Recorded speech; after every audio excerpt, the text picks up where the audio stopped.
Good morning. आज हम पढ़ेंगे standard 5 English medium subject Gujarati. निकालो पेज नंबर 47 चैप्टर 9 कदर।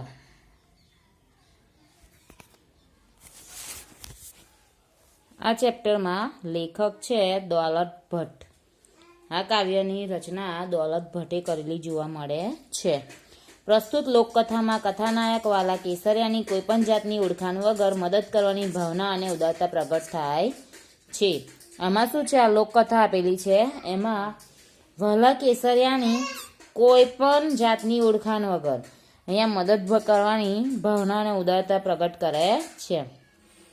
अमुक लोको तो एवुं करे के जेने ओळखाण होय के ए कशुं होय तो मदद करे, पण आ ओळखाण कोईपण जातनी वगर मदद करवानी भावना अने उदारता लेसन में प्रगट करे छे। राघोबा अमरेलीना सूबा बन्या पछी पोतानी आबरूना रखेवाळने याद करी कदर करवानुं भूलता नथी। जे राघोबा छे ए अमरेलीना सूबा बने छे, पछी पण पोतानी आबरूनी रखेवाळने याद करी कदर करवानुं भूलता नथी। आ बात अहीं लोककथानी शैली में रजू करवामां आवी छे। आ ए वात छे, कदर करवानुं भूलता नथी पोतानी आबरूना रखेवाळनी, ए कदर करवानुं भूलता नथी एनुं आ लोककथामां रजूआत करवामां आवी छे। हवे आ लेसन पहेला हुं रीड करूं छुं अने पछी समजूती आपું છું, ધ્યાનથી સાંભળજો। कर्णुकी नदी आम तो नानकड़ी प्रवाहे पातळो पण एनो कांठो बारे मास લીલો કુંજાર રહેતો। कर्णुकीनो कांठो चरी अने टोपरा जेवा पाणी पीने पशुओ गाममां पाछा वळता।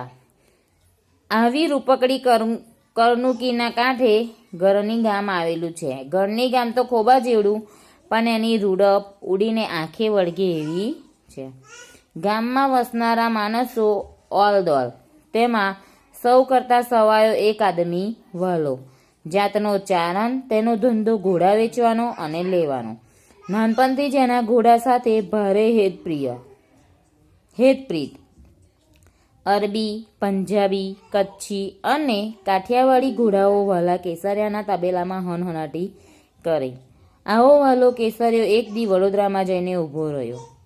मीट मंडाता ज मन ठरी जाय एवा घोड़ा जोईने सौ राजी थई जाता। 1000 रूपियानी वांसળી केड़े बांधी निकळेला केसरियानी वांसળીमांथी वाट खर्चीना 500 तो वपराई गया हता। एक पण घोड़ो खपतो नहोतो। एनी किंमत सांभळीने सौ पाछा वળી जता हता। कर्णुकी नदी आम तो नानकड़ी, कर्णुकी नामनी जे नदी हती ए आम तो नानकड़ी हती। प्रवाहे पातळो अने एनो कांठो 12 मास લીલો કુંજાર રહેતો હતો। કુંજાર એટલે કે ઝાડ તેમજ વનરાજીથી ઘટાદાર, એટલે પ્રવાહ પાતળો પણ એનો કાંઠો 12 માસ લીલો અને કુંજાર રહેતો। કાંઠો હતો એ 12 માસ લીલો રહે અને ઝાડોથી ઘટાદાર રહે। કર્ણુકીનો કાંઠો ચરી એના ટોપરા જેવા પાણી પીને પશુઓ ગામમાં પાછા વળતા। કર્ણુકીનો કાંઠો ચરી એટલે કર્ણુકીના કાંઠે લીલુંછમ ઘાસ હતું, એ ચરીને એનું ટોપરા જેવું પાણી પીને બધા પ્રાણીઓ જે હતા એ ગામમાં પાછા આવતા હતા। આવી રૂપકડી કર્ણુકીના કાંઠે ગરની ગામ આવેલું છે। આજે આવી રૂપકડી કર્ણુકી એટલે નદી છે, તેની કાંઠે ગરની ગામ આવેલું છે। ગરની નામનું ગામ આવેલું છે। ગરની ગામ તો ખોબા જેવડું પણ એની રૂડપ ઉડીને આંખે વળગે એવી। રૂડપ એટલે કે સુંદરતા। ગરની ગામ છે એ તો ખોબા જેટલું એકદમ નાનું પણ એની સુંદરતા આંખે વળગે એવી છે। રૂડપ એટલે કે સુંદરતા। ગામમાં વસનારા માણસો ઓલદોલ, ગામમાં જે માણસો વસે છે એ ઓલદોલ છે। ઓલદોલ એટલે કે દિલાવર। ગામના બધા માણસો કેવા છે? દિલદાર માણસો છે। તેમાં સૌ કરતા સવાયો એક આદમી વહલો જાતનો ચારણ। એ આખા ગામના વસનારા માણસો બધા ઓલદોલ છે, દિલાવર છે, અને તેમાંય સૌ કરતા સવાયો એક આદમી વહલો, તેમાં એક આદમી સવાયો છે। જાતનો ચારણ, એ જાતનો ચારણ છે, તેનો ધંધો ઘોડા વેચવાનો અને લેવાનો। એ ધંધો શું કરે છે? જે ચારણ છે એ ઘોડા વેચે છે અને ઘોડા લે છે। નાનપણથી જ એને ઘોડા સાથે ભારે હેતપ્રીત, નાનો હતો ત્યારથી જ એને ઘોડાઓ સાથે હેતપ્રીત છે, ઘોડાઓ સાથે પ્રેમ છે। અરબી, પંજાબી, કચ્છી અને કાઠિયાવાડી ઘોડાઓ વાલા કેસરિયાના તબેલામાં હણહણાટી કરે. એ જે કેસરીઓ છે એવો કયા કયા ઘોડા રાખે એના તબેલામાં? તો અરબી, પંજાબી, કચ્છી અને કાઠિયાવાડી ઘોડાઓ રાખે છે. એ બધા એના કેસરિયાના તબેલામાં હણહણાટી કરે. આવો વાલો કેસરીયો એક દી વડોદરામાં જઈને ઊભો રહ્યો. દી એટલે કે દિવસ. આવો વાલો કેસરીયો એક દિવસ વડોદરામાં જઈને ઊભો રહ્યો. મીટ મારતા જ મન ઠરી જાય એવા ઘોડા. મીટ મારતા એટલે કે નજર સ્થિર કરીને જોઈ રહેવું. આ રૂઢિપ્રયોગ છે મીટ મંડાતા. મીટ માંડવી એટલે કે નજર સ્થિર કરી જોઈ રહેવું. એટલે એ વડોદરામાં જઈને એક દિવસ ઊભો રહે છે. ત્યારે નજર સ્થિર કરીને જોઈ રહે એવા ઘોડા જોઈને સૌ રાજી રાજી થઈ જાય છે.